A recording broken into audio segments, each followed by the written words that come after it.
Assalamu alaikum. I am Maniza Shabir. I am a student of BS Clinical Psychology 5th semester from University of Sialkot. My topic of the video is excoriation. Excoriation basically एक skin picking disorder है जिसके बारे में हम आज अपनी video में बात करेंगे।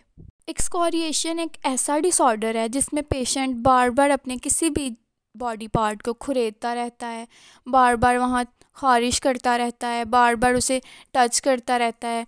यानी कि अगर किसी भी इंसान को जैसा कि कोई ज़ख़म हो जाता है तो वो वहाँ पर उस ज़ख़म को बार बार खुरेदता रहेगा, बार बार वहाँ टच करता रहेगा, जिसकी वजह से वो उसके वाउंड्स भरने की बजाय मज़ीद ख़राब हो जाते हैं। जैसे कि कुछ लोगों को आदत होती है वो अपने होंठ को बार बार टच करते रहेंगे, अपने होंठ को बार बार खुरेदते रहेंगे, जिसकी वजह से उनके होंठ भी ख़राब हो जाते हैं, वहाँ से खून निकलने लग जाएगा। जब वो खून निकल जाएगा तो फिर वो उसको छोड़ेंगे। और ऐसे ही कुछ लोगों को एक्नी हो जाती है और जब उन्हें एक्नी होती है तो वो उसको छेड़ते रहेंगे, बार बार वहाँ टच करते रहेंगे, बार बार वहाँ ख़ारिश करेंगे, जिसकी वजह से उनकी एक्नी ठीक होने की बजाय मज़ीद ख़राब हो जाएगी। Excoriation disorder is a mental illness जिससे कि हम लोग ऑब्सेसिव कंपल्सिव डिसऑर्डर यानी कि ओसीडी के साथ रिलेट करते हैं। यानी कि जैसे कि हमें ओसीडी में ऑब्सेशंस और कंपल्शन से गुजरना पड़ता है, वैसे ही सेम स्किन पिकिंग डिसऑर्डर में भी हमें ऑब्सेशंस आती हैं कि हमारे जिस्म पे अगर किसी भी बॉडी पार्ट पे हमें कोई ज़ख़म है या कोई वाउंड है या कुछ भी कोई भी हमें प्रॉब्लम है तो वहाँ पे हम लोग बार बार टच करें। ये हमें ऑब्सेशंस आ रही हैं बार बार, जो कि हमें बार बार आती ही जा रही हैं ऑब्सेशंस के हम लोग वहाँ पे टच करें, वहाँ पे हम लोग हाथ लगाएं, वहाँ पे हम ख़ारिश करें, ठीक है।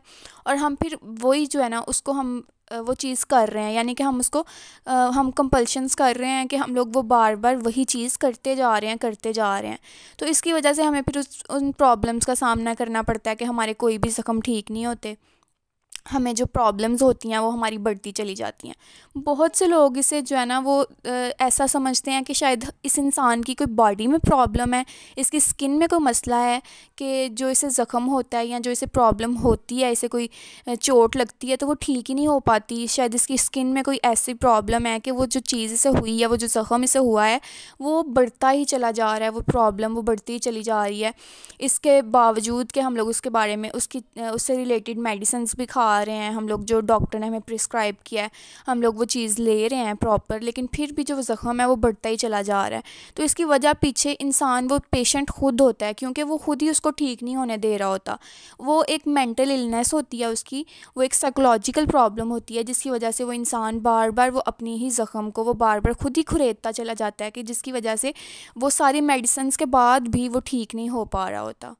अब हम एक्सकोरिएशन के कुछ सिम्टम्स की बात कर लेते हैं, जिसमें कि वही स्किन पिकिंग आ जाती है कि वो पेशेंट बार बार जो है ना अपनी स्किन को पिक करी जा रहा है। यानी कि अगर जैसे कि मैंने पहले भी बताया, अगर कोई भी उसे ज़ख़म हुआ है तो वो बार बार उससे ही टच करेगा, क्योंकि वो सारा उसका ध्यान वहीं पर रहेगा।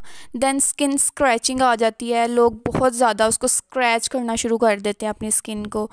उसके बाद आ जाता है कंपल्सिव रबिंग स्किन, यानी कि अपनी जो स्किन है उसे बार बार रब करना स्टार्ट कर देते हैं, बार बार वही बिहेवियर, रब करने का जो बिहेवियर है ना उसको हम बार बार वही जो है ना वो हम लोग अगेन एंड अगेन करते चले जाएंगे। रिपीटेटिव टचिंग, यानी कि हम उस जगह पे टच करते जाएंगे। ये सब इसके सिम्टम्स में आता है। कॉजेज़ की बात कर लेते हैं, जिसमें हम सबसे पहले बात करते हैं बोर्डम की। आपने बहुत दफ़ा देखा होगा कि आपके आसपास डेली लाइफ रूटीन में लोग जो बोर हो रहे होते हैं वो कुछ भी करना स्टार्ट कर देते हैं।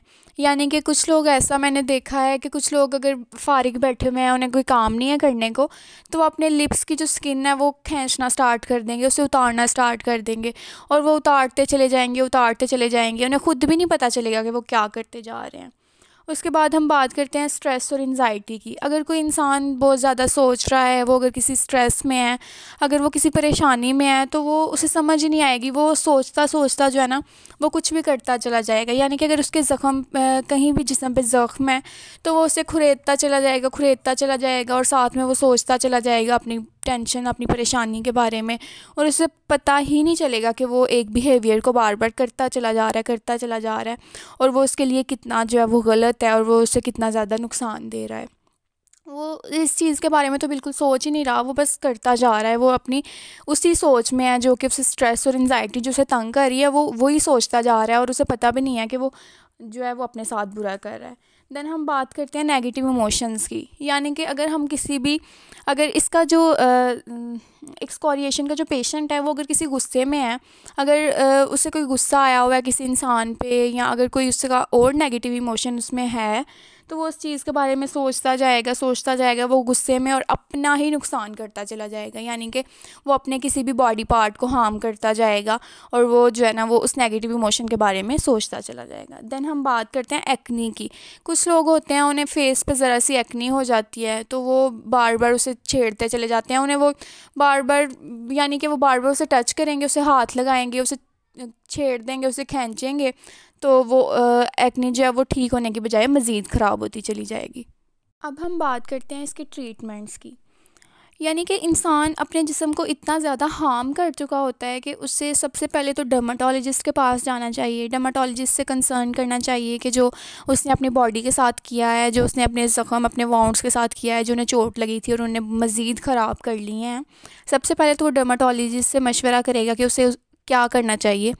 तो सबसे पहले तो डर्माटोलॉजिस्ट उन्हें जो मेडिसिन प्रिस्क्राइब करेंगे या जो उन्हें वो चीज़ें देंगे वो उन्हें यूज़ करनी चाहिए।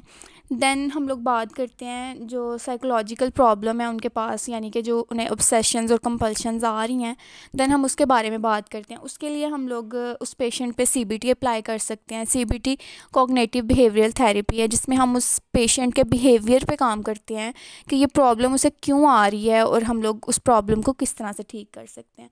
देन हम मेडिकेशंस पे आ जाते हैं, यानी कि अगर उसका प्रॉब्लम बहुत ज़्यादा सीवियर है तो वो साइकेट्रिस्ट के पास जाएगा, और वो यानी कि उसकी प्रॉब्लम को देखते हुए उसे मज़ीद जो है ना वो मेडिसिन प्रिस्क्राइब करेंगे। आई होप ये वीडियो आपके लिए इन्फॉर्मेटिव रही होगी। If you have any query you can ask me in comment section. Thank you.